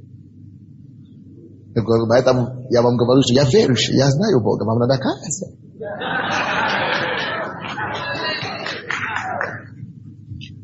Потому что Дух Святой мне ясно сказал, что меня ограбили. И я ему это говорил, уже бесполезно поехать на телевизор. Нет, давай поедем домой, я знаю, что случилось. То есть Дух Святой, голос Духа Святого, просто кто-то говорил. Голос Духа Святого, просто говорил. И я вам что-то скажу здесь. Очень важно и очень часто, когда Дух Святой говорит, он часто говорит словами Библии. Деяния 10, 19, 20 стих. 19-20. В моем духе сейчас я чувствую, что Бог мне только что-то положил на сердце. Я чувствую, этот Дух Святой говорит это, что я должен пригласить сюда двух человек, которые имеют свидетельство именно в это направлении проповеди, которое я сейчас проповедую. То есть голос Духа Святого, внутреннее свидетельство или голос совести. То есть я должен пригласить 2-3 человека сюда, чтобы свидетельствовать это. Вам общество свидетельство. Не просто слушайте. Но подождите. Откуда вам знать, что я говорю? Что это вы? Что это Дух Святой говорит вам? Что есть, когда я говорил, когда я объяснял эти примеры. Hello? Это тоже практика вам, чтобы знать, что это именно Дух Святой вам сказал. Пока я объяснял эти примеры, да? Пока я объяснял эти, вы, вам общество, вы чувствовали, вы захотели, то есть как будто Дух Святой вам сказал, ты будешь свидетельствовать. Или вдруг у тебя свидетельство, что общество хотело бы свидетельствовать об этом, то, что вы набирали. У вас было такое что-то? Хорошо, давайте тогда закончим голос Духа Святого. Деяния апостолов, 10 глава, 19-20 стихи. Посмотрите, пожалуйста. 19-20 стихи. Между тем, как Петр размышлял о видении, Дух сказал ему, видите, Дух проговорит, сказал ему, вот 3 человека ищут тебя, встань, зайди и иди с ними, немало не сомневаясь, ибо я послал их. Вы можете видеть то же самое с Филиппом, когда это случилось в Деянии, то уже 8 глава, 29 стих. Аллилуйя. Аллилуйя. Я сидела и думала, у меня таких 2 свидетельства потрясающих.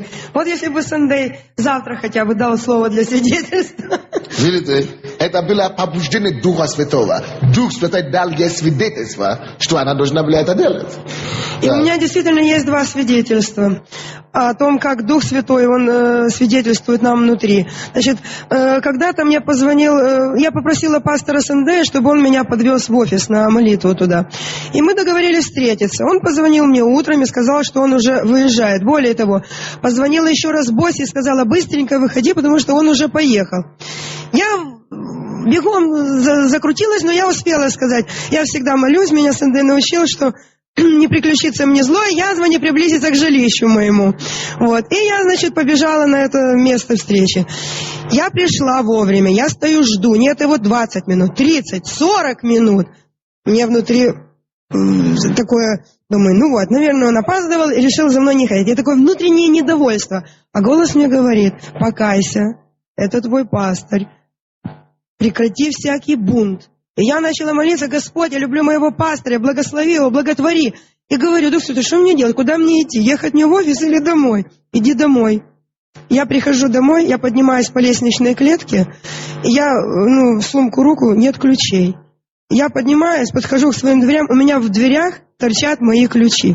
Вы представляете, я оставила ключи в дверях, и Бог вот все предусмотрел, Он создал такую ситуацию, что пастор не мог подъехать в это время, и проговорил мне: вернись домой.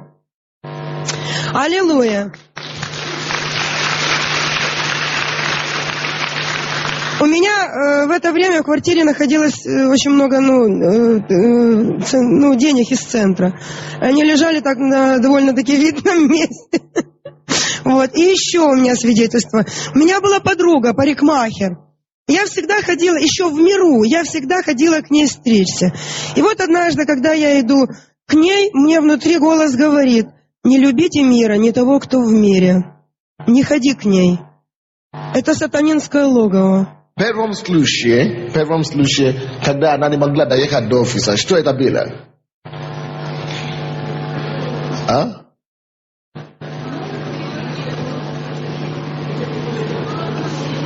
Внутренний голос, так? Внутренний голос и свидетельство. Во втором случае, что было?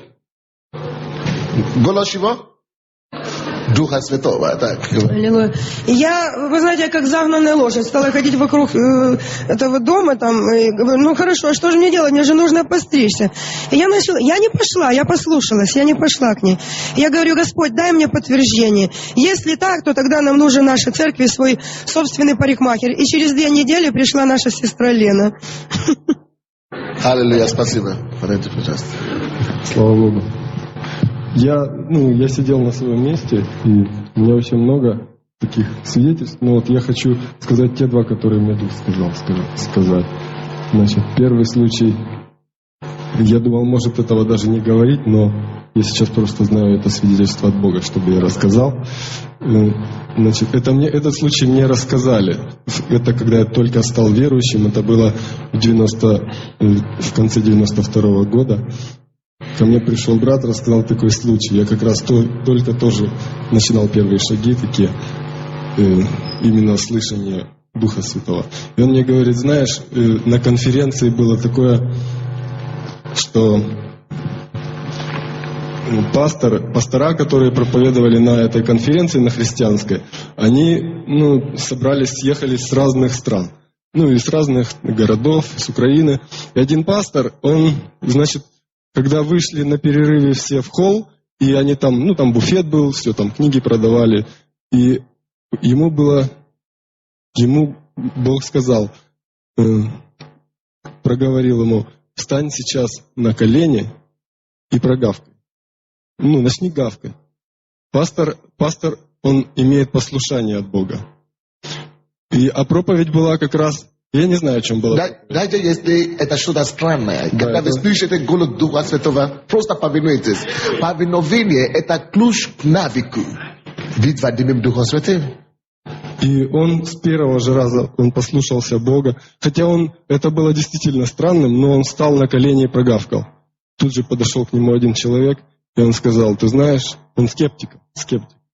Но он подошел к нему и сказал: я когда слушал твою проповедь, я попал сюда случайно.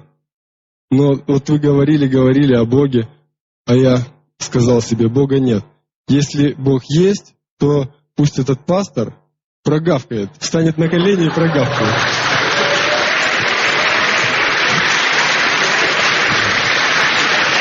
Слава Господу. А второй случай такой, что вот я как раз только стал верующим, и это был первый случай, по-моему. Мы были у одной сестры дома в квартире, и мы разговаривали просто о Боге разговаривали, и у нее есть младшая сестра, ее звать Ия. И она как-то... мы с ней разговаривали в комнате, это было, и тут как-то какая-то пауза произошла в разговоре, и мы оба как будто даже не заметили этого. А потом начали дальше разговаривать, я говорю: слушай, Эдита ее звать. там на улице Ия кричит, зовет. Она точно говорит, я тоже знаю.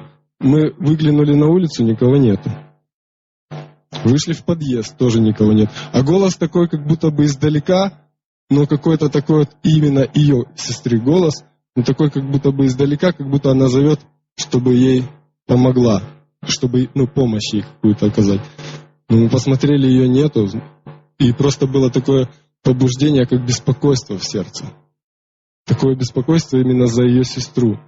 Мы начали молиться за нее, но мы думали, откуда же она позвала. И голос, явный голос был, и мы оба одновременно слышали его. Вот. И тогда мы начали просто молиться за Ию, помолились, и тут же через 10 минут зазвонил телефон. Где-то взяла трубку, а это ее отец. Звонит, говорит, я не знаю, что он хотел сказать, он что-то сказал ей, идите, а потом говорит, Ия только что от меня выехала с работы. Минут 10, но это далеко. То есть мы тогда поняли, что она не звала с улицы, и не с подъезда, и ниоткуда, а она была далеко от нас. Это просто так вот Бог засвидетельствовал, что действительно это так вот произошло. Аллилуйя. Так. Это касается темы о бизнесе. Ближе. Это касается темы о бизнесе. Я когда сидела и слушала, когда Сандей говорил, учил, у меня просто было огромное побуждение сказать пример. Как это? Это огромное побуждение, которое у нее было. Что это такое? Внутреннее свидетельство. Да, и это было весной. Я с Господом 2,5 года. И мой муж, он как пришел на умом и отошел. Но у него был бизнес. И в этом бизнесе, в общем-то, я сначала тоже принимала участие, но отошла, потому что я видела, что это не благословенный Богом. Но Бог долготерпеливый. И вот когда я молилась, это было зимой, молитва. И потом я спрашиваю, а как с мужем? Я же замолилась за мужа, чтобы он пришел по-настоящему к Богу, сердцем своим. А мне Бог проговаривает 2 слова, но я знаю, что это к 3-му относится. Это тихий голос Духа Святого. Продать и срочно. О Боже, как я ему скажу? Это он такое противостояние идет. Я если ему что-то говорю, он, это ты специально, ты нагружаешь меня. Я молчу. 2 недели, 3 недели, а оно же здесь. Я потом говорю своей свекрови, вы знаете, Яна верующая, все. Я слышала такой голос, но я не знаю, как подойти мужу сказать, что что-то будет с его бизнесом. А в это время, смотрю, у него бизнес просто процветать начинает. Думаю, если я ему это скажу, он скажет, ты специально, ты... Хорошо. Поехала, да? Да, ты что ты мне будешь, я тебя кормлю и все остальное. Это, в общем, семейные такие были. Вот. И проходит 1,5 месяца, я ему все-таки говорю, ты знаешь, вижу, что он немножко успокоился, говорю, я тебе скажу, потому что я не могу это держать, чтобы это не было на моей совести. Вот, я ему говорю, я слышала, что Господь сказал продать и немедленно. Он так, нормально же все идет, а так хорошо, сатана свое дело тоже знает, так прямо хорошо расцветает бизнес, все, и проходит 2 месяца, и резко у него все падает, разрушается, и он теряет все до копейки. Представляете, все, уже они подписали там документ, все это предприятие теряется. У меня свидетель есть, его напарник, который влаживал деньги, он сейчас с Господом, он знает это все, потому что... И тут муж приходит ко мне, зная о том, что я предупредила с опущенной головой, что мне делать. Я говорю, идти к Богу. Слава Богу. А он говорит, а что, действительно он поможет? Я говорю, действительно он поможет. Это большущая сумма. Это была сумма больше $2000. Но самое интересное то, что он говорит, да, я говорю, да, поможет. А как? Я говорю, покайся. Рассказала, как. Он сам покаялся, сам в комнате закрылся, как молиться. Говорю, вот так и так. Но, говорю, условие 10% Богу. Это единственное, говорю, я тебя просто предупреждаю по слову. 10% тебе нужно будет из этой суммы, все-таки это немалая сумма. Я прекрасно понимала, для младенца отдать это тяжело будет. Он хорошо. И что происходит? В общем, их закрыли. Это 3 месяца прошло, как я услышала. Их закрывают. Валику говорят, придите, заберите документы и убирайте свое предприятие. Вот. И что они не пробовали делать по плоским? Они подкупали. Никто не берет взятку. Большую взятку никто не берет. Ладно. Тут мой муж молится, все, идут они последний раз. И тут один мужчина просто говорит, слушайте, я помогу вам. Просто попробую вам помочь. И он, в общем, помогает им так, что им практически ничего платить не пришлось. Вот это вот. Но самое интересное еще не это, даже не то, что он сказал. А я говорю, проси определенную сумму. Это тоже очень важно. Бог, он Бог порядка. Я говорю, проси. Я говорю, сколько ты будешь просить, чтобы вернулась за это, когда вы все продадите это? Потому что была возможность только продать это все. Он говорит, 2. Я говорю, да мало, проси 3. Он, нет, 2. Я говорю, по твоей вере будет тебе, я не вмешиваюсь, это ты и Бог, потому что я не знала, что Бог действительно проявит такое чудо.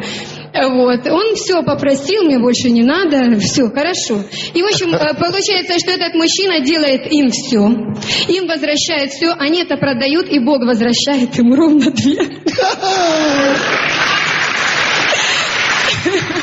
Слава Богу. Мой муж приходит к Богу, сейчас он учится в школе библейской. Аллилуйя. Вот это такое свидетельство.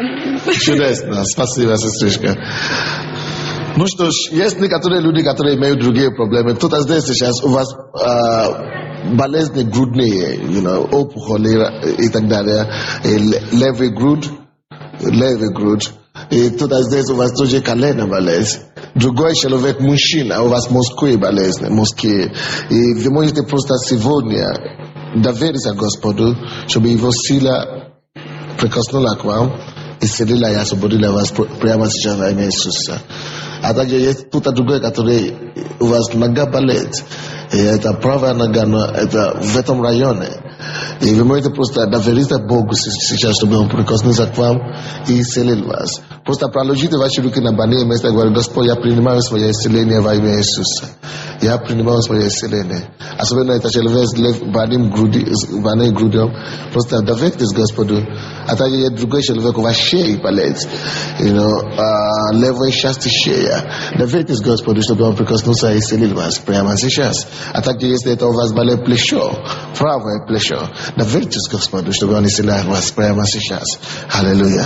Мы говорим о Духе Святом, а Он любит действовать, когда мы говорим о Нем. Аминь. Аллилуйя. В сентябре я была в командировке в России. Хочу засвидетельствовать о голосе Духа, которого я почувствовала. Да. Это было с 19 на 20 сентября.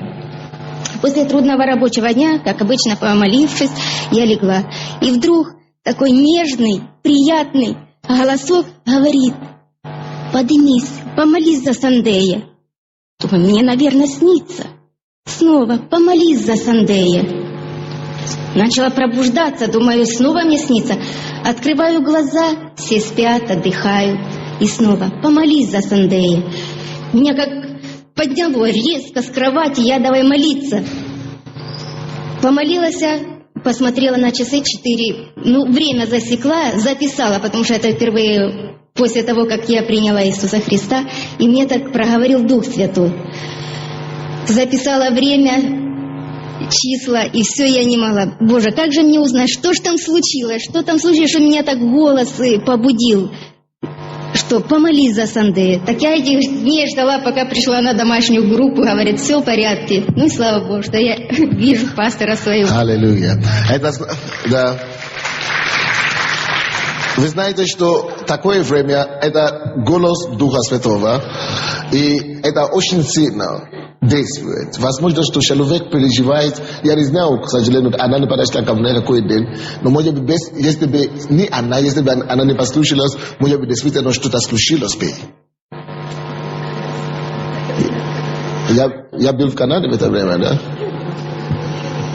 Вот, я не знаю, но, короче, что бы случилось, что-то бы случилось, пока она молилась. Поэтому, когда Дух Святой будет побуждать вас таким образом, вы знаете, что это Дух Святой. Это не просто что-то навелось на вас. Это Дух Святой. Вы должны послушаться. Давай здесь. Это было 4 года назад. Тогда я о Боге мало знала, что. Я только узнала, что Он есть. Но какой Он, я не знала. И в моей семье произошли большие неприятности. Я была виновата. Я была очень виновата перед мужем. Это буквально убило моего мужа, и он... потрясло его. И мы с ним поругались, я пришла на работу, и внутри я чувствовала какое-то побуждение уйти с работы. Хотя раньше работа была очень серьезная, и я даже мысли раньше не допускала, что я могу бросить и уйти с работы сейчас. Я пришла к своему начальнику и сказала, что мне надо уйти. Он говорит, хорошо, иди. Я пришла домой, но не нашла ключа от квартиры, подходя к дому. Тогда я ушла в церковь и не подходила ни к одному из священнослужителей. Я подошла к иконостасу. Тогда я мало молилась, вообще не молилась, можно сказать. Но у меня было такое побуждение, что мне надо молиться. Я взяла коврик, встала на колени. Я вообще первый раз тогда становилась перед Богом на колени. Я очень каялась и просила Его простить и как-нибудь вмешаться в эту ситуацию. И я не могла уйти. Я хотела уйти, но уйти не могла. Так прошло, наверное, час или больше. Я ни с кем не разговаривала. Потом внутри я услышала голос, что все, иди домой. Я поднялась, вышла из церкви и ключ нашла. Он, оказался, лежал в моей сумке. То есть я думала, что пришла в церковь, потому что мне некуда было идти, ключа не было. Но оказалось, что я его не могла найти, потому что так было угодно Богу. Когда я вошла в квартиру, я увидела на кухонном столе записки. Мой муж в это время готовил самоубийство. Он написал предсмертные, эти записки, 3 или 4, я уже точно не помню. Он оставил мне, как это там положено, родителям. Как положено, да? Он на кухне оголил провода, но в это время я как раз была в церкви. Он говорит, не получилось от самоубийства. Слава Богу. Это голос...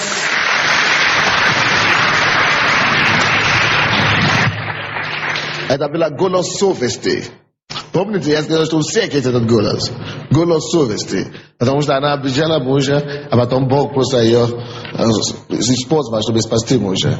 Каждый может сейчас свидетельствовать, что было вчера, что сегодня, и что, всегда. А вот только что, буквально час тому назад, до начала проповеди, до начала учения, что произошло? Все мы в радости в такой восхваляем. Боже, у меня сердце прыгает. У меня душа переполнена так, как у каждого. И я в этой радости, рядом стоит мой муж. И в этой радости смотрю на людские лица. Все улыбаются. Я скачу тоже, потому что я сама шальная. А рядом стоит мой муж, у которого... скорбь одна на лице. Скорбь и все. Ни уста не раскроет. Я его и так, я его и сяк. Нет. И Дух Святой спускается. У всех умильные лица. Я сама не знаю где. И открываются мои глаза. Я на мужа хочу реакцию увидеть. Боже, Господи, коснись его. Я просила Бога, коснись, Господь, его сердца. Дай ему доброты лица его. И в этой радости я прилагаю он здесь стоит. Я прилагаю руку к его спине. И говорю, Господь, чтобы он в такой же радости был. Возьми его дух, сердце и огнем его. Так воспали, чтобы он так же, как все вокруг люди, мог ликовать, радоваться, чтобы его лицо так же сияло перед тобой, перед твоим лицом. В общем, я молилась. Я так молилась. И вдруг из моей улыбки, из этого торжества на лице, оно у меня начинает меняться. У меня начинает здесь спазм давить. И у меня начинается рыдание. Я просто постеснялась орать, кричать в голос. В общем, это произошло что-то непонятное. Из радости превратилось все в рыдание. Мое сердце настолько заболело. Люди видели, я интенсивно стала искать там где-то в своей куртке этот носовой платок, который потом сюда, сейчас вспомнила, спрятала. И я плачу, и вдруг пастор... Все буквально, мне так показалось, он все прекратил, восхваление Духа Святого, и начал молиться за скорбящее сердце, и что кто-то плачет. Люди, это был мой муж, и это была я, и люди, которые рядом со мной сидели, это видели. Понимаете, я к чему что хотела сказать? Просто в свидетельство тем людям, что вот я живая, пастор меня не видел там в толпе, здесь вот освещает, и действительно людей не видно. И он действительно Духом Святым услышал скорбь сердца мужа моего и мои слезы. Вы помните, о чем она говорит? Вначале, когда Бог мне дал пророчество. Это было пророчество. Я не знал, но просто я знал, что Бог... Просто я почувствовал помазание, и я открыл рот, я говорил на языках, и я истолковал этот язык. И это было очень простое пророчество. То есть возрадуйся, весели скорбящим сердцем. И так далее. Да. Потому что я менял свои скорби на... Я даже сам уже не помню. Я просто дал это пророчество, оказывается, что кому-то надо. Да. Слава Духу Святому. Аллилуйя. И воистину это так. Верьте, это не просто облако, это не воздух, это личность. Аминь. Аллилуйя. Baba la bara baba baba siadara bara baba. Omoro bola bola sandoria. Permite baixo do que para placarari te Господа. Me placarari te Господь. Давайте будем молиться ему на имя, языка будем просто петь, будем просто благодарить его. О, мобория боро боро бория бала бабария бала баба. Некоторые советы, которые я вам дам, праведен верующий будет. Ходить с Богом — это дело веры, потому что Бог не есть материальным личность. Бог есть дух, потому что мы привыкли ходить материальными сознаниями, мы привыкли видеть и слышать и трогать. Поэтому многие люди не могут ходить с Богом. Но праведный, все праведны во Христе Иисусе. Верующий будет. Это значит, вы не можете угодить Богу без веры. Это значит, если вы хотите что-то получить от Бога, вы должны иметь веру. Вы не можете угодить Богу без веры. А также слушайте сюда, чтобы слышать голос Духа Святого, вам надо вера. Потому что всегда будет подходить к вам дьявол сомнением, особенно в начале, когда вы еще не привыкли. Что это от себя, это ты сам, это что? Но без веры угодить Богу нельзя, поэтому, когда Дух Святой тебе дает свидетельство внутреннее, послушайся и иди. Это есть вера. Послушание и шагать есть вера.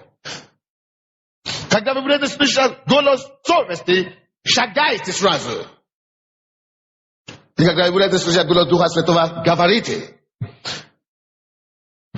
Второй совет. То есть первый совет — это действуй по вере. Поступай и шагай по вере. Второй совет. Не бойся ошибаться. Второй совет. Не бойся ошибаться. Потому что все мы совершаем ошибки. И я тоже. Только Иисус получил помазание без веры. Мы все действуем по вере, поэтому мы можем иногда ошибаться. Третье. Начни себя, начни своей жизни. То есть не начни с тем, что ты начинаешь говорить кому-то пророчество или что-то. Начни своей жизни, начни слышать, практиковать слышание голос Божий в твоей жизни. Это третье. Четвертый совет. Не бойся признавать людям, что ты не Бог.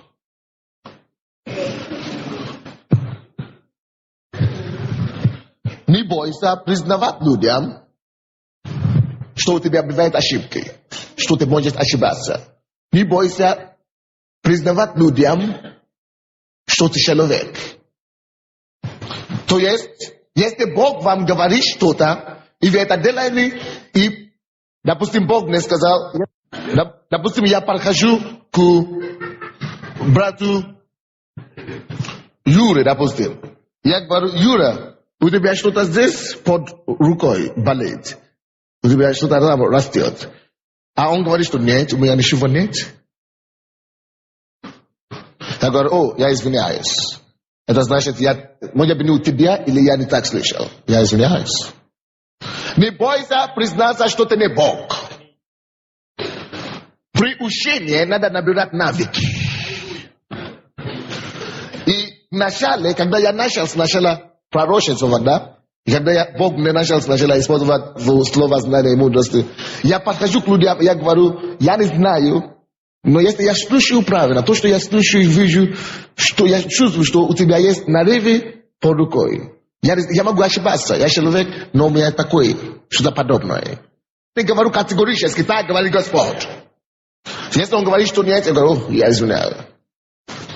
Если он говорит да, значит я подтверждаюсь. То есть не думайте, что вы совершенны. Не думайте, что вы не можете ошибаться.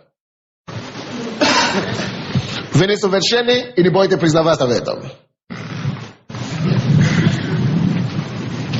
Теперь, следующий совет, который я вам должен дать, это развивай свой дух, своего духа. А как развивать своего духа, я уже вам сказал это вчера. Теперь, давайте откроем, пожалуйста, 1 Фессалоникийцам, я закончиваю. Это последнее писание, которое я открою. 1 Фессалоникийцам 5:21. 5:21. Библия здесь говорит, все испытывайте, хорошего держитесь. Что это значит? Это значит то, что у вас будет. Если вы слышите какой-то голос, слушайте сюда, пожалуйста. Если ты слышишь голос, не принимай все голоса автоматически за Божие. Особенно если идет извне откуда-то. Я вам уже сказал, как испытывать от вас это идет или от духа. Я уже вам это говорил, да? Вы писали все это пункты. Все испытываете. Все испытываете. Очень часто, когда я не уверен, о чем я говорю, Господь повторит. Если это ты, Господь, повторяй.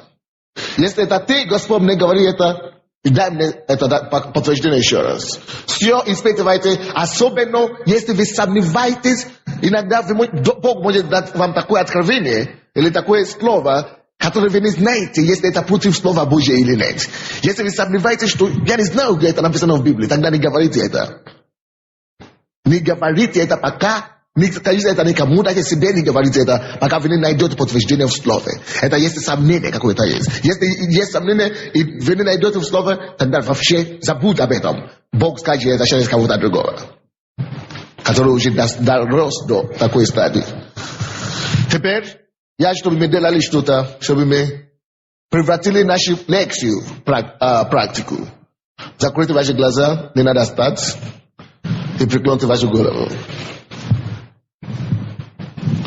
Поблагодарите Господа сначала, конечно, за урок. И попросите у Него, Господь, что Ты имеешь для моей жизни? Что со мной будет? Попросите у Него, может быть, волнующие вопросы. Попросите у Него, пускай Дух Святой поговорит вам сегодня. Дух Святой очень подтверждает слово, которое я проповедовал сегодня. Потому что Он сказал, идите проповедовать Слово Божие. И я буду подтверждать знамениями и чудесами. Некоторым из вас Он проговорит через внутреннее свидетельство. Некоторым Он проговорит через голос совести. Некоторым Он проговорит через голос Духа Святого. Но изнутри. Это не извне откуда-то. Внутри это будет тихий и спокойный. Попросите у Бога. Задайте Ему вопрос. Он не будет долго говорить. Он может говорить одно слово или две предложения. Но Он скажет вам что-то. Конечно, слушайте тоже, не просто говорите до конца, без конца.